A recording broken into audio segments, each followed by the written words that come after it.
سر از 28 март дар чорчӯби мубориза бо тавсеяи коронавирус ё худ бемории COVID-19 Туркия рафтуомади ҳавоии байналмилалиро қатъ намуда, парвозҳои дохилиро маҳдуд мекунад.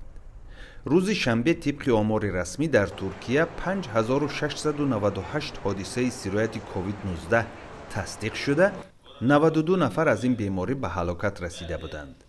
рӯзи ҷумъа президенти Туркия Раҷаб Таyyip Эрдоған аз шаҳрвандони ин кишвар даъват кард, ки довталабона карантин намуда, фақат барои харидани маводи ниёзи аввалия аз хона берун шаванд.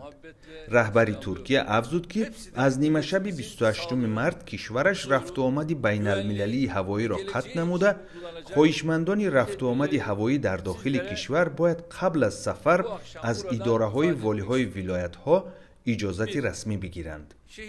феълан дар Туркия танҳо 14 фурудгоҳ барои рафтуомади дохилӣ боз хоҳанд монд. рӯзи ҷумъа фурудгоҳи Истанбул, ки яке аз бузургтарин марказҳои рафтуомади ҳавоии олам аст, амалан аз кор монд.